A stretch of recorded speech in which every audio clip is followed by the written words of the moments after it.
그 의료 분야 얘기를 좀 하고 있는데 최근에 FDA가 챗GPT 같은 라지 랭귀지 모델을 규제하겠다고 했단 말이죠. 네네네. 요즘엔 이런 논문들도 많이 나오고 있는데 네. 이게 정말 규제 가능할 것이냐. 네네. 그러니까 사실은 우리가 기존에 가지고 있던 의료기기의 기준으로 봤을 때는 이런 라지 랭귀지 모델을 의료 분야에 활용한다 치면은 의료기기에 해당할 가능성이 상당히 높거든요. 네네. 근데 이제 규제하려고 하니 이거 인허가를 뭐 준이 많이 평가하려고 했을 때에도 기존의 의료기기의 어떤 정의라든지 기준과 맞지 않는 측면이 되게 많단 말이에요. 네네. 예를 들면 이게 범용 모델이니까 어떤 챗GPT를 어떤 특정 목적 하나만으로 쓸 수는 없고 되게 네네. 범용으로 사용할 수 있는데 이거 자체도 지금 거의 무한대의 목적으로 활용할 수 있는 게 네. 의료기기의 정의에도 맞지 않고 네네.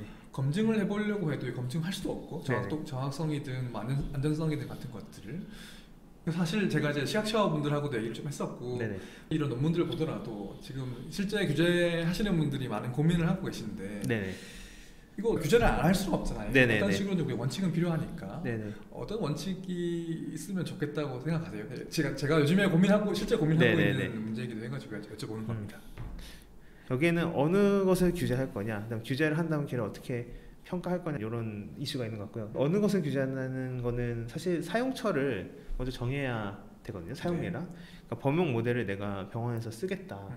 그렇기 때문에 의료기기다라고 할 수 있을까? 제 생각에는 그거는 그냥 제조사 입장에서는 이거를 의학적인 전문 영역에 쓰지 마세요 하면 사실 딱 끝나는 문제고요. 네. 그렇지만 이제 만약에 제조사 입장에서 얘를 정말로 의학 쪽에 도입을 시키고 싶다 하면 사실은 그걸 위한 별도 어떤 모델이 준비가 돼야 될 거거든요. 그러니까 GPT-4나 아니면 바드 다 필터링이라는 게 있는데요. 저는 의사가 아니기 때문에 이건 답변할 수 없어 이런 게 막 나오잖아요. 네. 사실 그 의도된 사용은 그런 걸 의료에 바로 쓰지 않는 거인 거죠. 근데 그걸 어떻게 제일브레이킹을 해가지고 답변하게 만들면 네.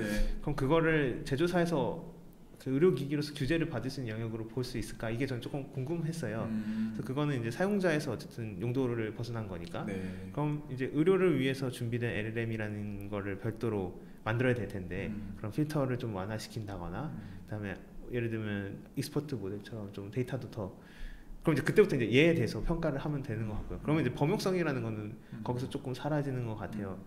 그래서 저는 당장 이제 B2C 모델을 의료기기로서 카테고라이즈를 할 수 있을까라는 생각이 들 조금은 저는 회의적이고 네. 그 결국에 LLM이 실용적으로 쓰일 때도 역시 마찬가지로 범용 모델은 한계가 있고 이걸 그 의료 특화 모델로 가야 되고 저희가 예를 들면 그 의무 기록에 대한 연구할 때요 그 제일 많이 쓰는 데이터셋 중 하나가 미믹이라는 데이터셋이 있어요.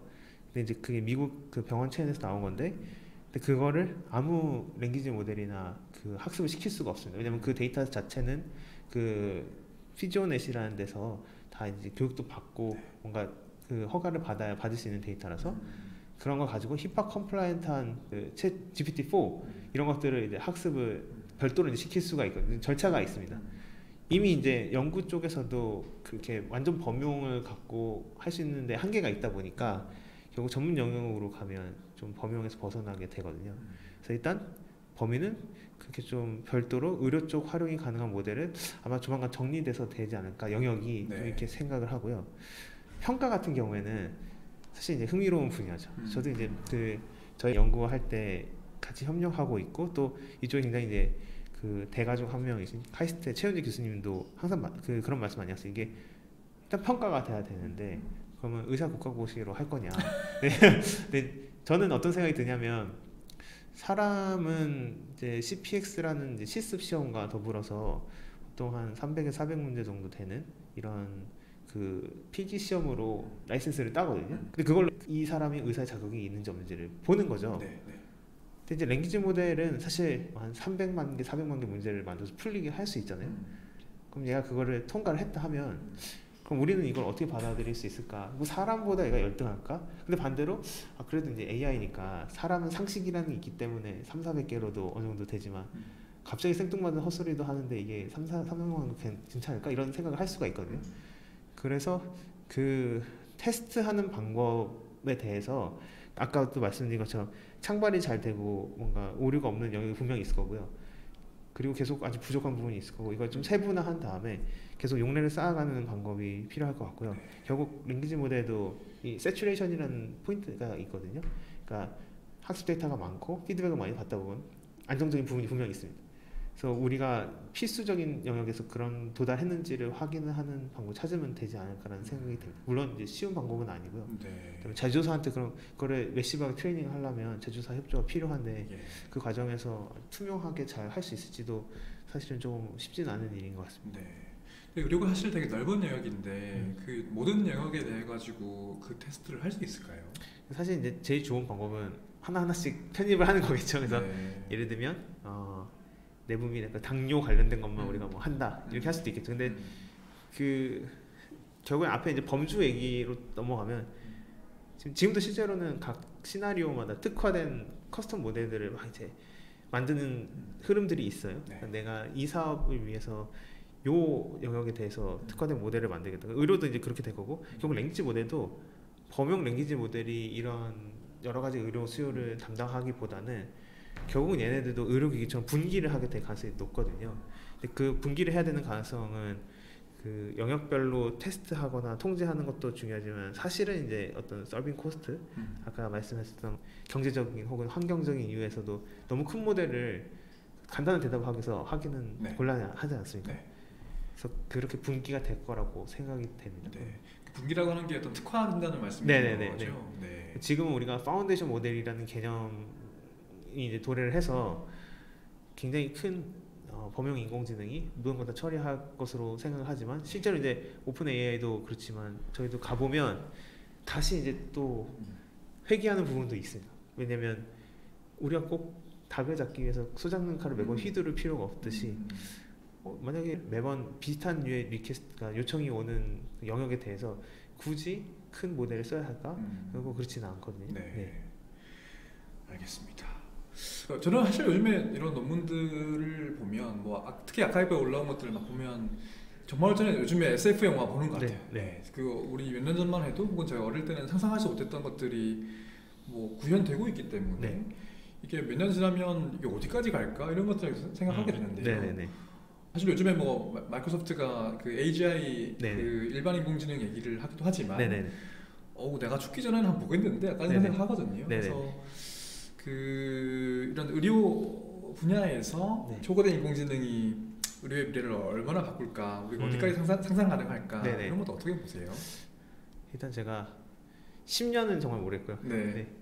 그러니까 5년 5년도 정도? 네, 5년도 사실 쉽진 않은데요. 뭐 한 3년이라고 예상을 해보면 일단 기존에 우리가 의료에서 에릭 토프 박사님도 그렇지만 네. 시스템 원 혹은 바이어스 이런 것 때문에 나오는 여러 가지 오류도 있고 그다음에 너무 많은 문서 작업이나 문서를 봐야 되기도 하고 써야 되기도 하고 이런 데서 오는 그 유실들이 있잖아요. 정보의 유실들. 그리고 이제 최신으로 밝혀진 어떤 디퍼런셜 다이그노시스에 위한 지식의 갱신이라든가 이런 것들이 사실 지금 되게 쉽지 않은 것 같거든요. 어떻게 보면 그 의사 선생님들은 엄청난 초인적인 힘으로 지금 이 시스템을 굴리고 있는 건데 네. 그런 것에서 오는 한계들을 사실 랭귀지 모델이 보완해주기 너무 좋은 툴이거든요. 어떤 부분이 좀 새로 업데이트가 됐는지 설명을 해준다거나 아니면 내가 정보를 넣었을 때 혹시 빠질 수 있는 것들에 대한 것들을 사실 클리니컬 디시전 서포트 같은 개념이죠. 그런 거일 수도 있고 아니면 수많은 이제 앞으로 원격 그 모니터링이나 이런 센서 값들도 날라올 텐데 그거에 대한 해석들도 좀 깔끔하게 해준다거나 아니면 또 이제 인터퍼러빌리티라고 해서 의무기록 서로 전환하고 할 때 지금 다 콜로 하시잖아요. 네. 근데 그런 것들도 다 체계화되기 되게 좋은 거라서 사람이 갖고 있는 인지적 한계나 아니면 그 정보 습득과 소비의 한계를 해결해 줌으로써 우리가 인류가 알면서도 놓쳤던 의료적 서비스들은 많이 해결이 되지 않을까 기대를 하고 있고요. 네. 그리고 이제 그 제가 최근에 봤던 책 중에 좀 재밌게 본 거는 그 오픈 AI를 서포트하는 마이크로소프트에서 그 헬스케어 쪽의 가능성을 좀 탐색을 미리 해보고요. 작년 9월부터 책을 쓴 게 있어요. 그 피터리 박사. 네네네 맞습니다. 네. 그래서 거기에 이제 샘 알츠만도 앞에 좀 요약을 해놓은 거 네, 보면 선물 썼더라고요, 보니까. 네네네 거기에 이제 여러 가지 유스 케이스들을 소개를 하는데요. 예를 들면 그 문서 작성이나 이런 것도 있지만 그 환자나 의대생을 위한 교육자료 작성도 있고 네.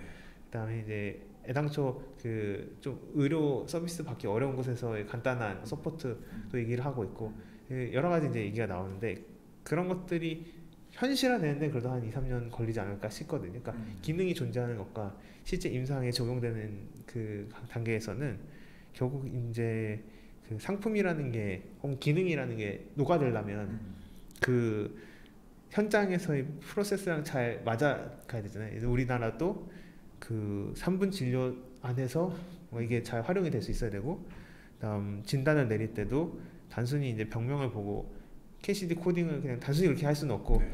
또 이제 뭐 약이라던가 이제 또 여러 가지 조건을 고려를 해야 되니까 그런 것들을 잘 유려하게 섞어서 상품성 혹은 이 기능적 유려함을 뽑기까지는 그래도 최소한 한 1, 2년 이상 걸릴 거라고 보거든요. 네. 그거밖에 안 걸린다. 아 일단 그럼 뽑아놓고 네. 그거를 얼마나 전면적으로 도입을 하냐. 저는 그렇게 생각합니다. 왜냐면 네. 지금 오늘도 그 뉘앙스라는 회사 아마 잘 아실 것 같은데 그 회사도 지금 여러 EMR이랑 연동도 하고 있고. 네, 뉘앙스는 네. 이제 의사 환자 네. 그 진료할 때 네네네. 그 음성 데이터를 이제 바로 인공지능으로 변환해가지고 진료 기록을 네. 차트에 입력해주는 네네. 것을 자동화하는 그런 회사인데 맞아요. 마이크로소프트가 인수를 했습니다. 네. 2년 전에.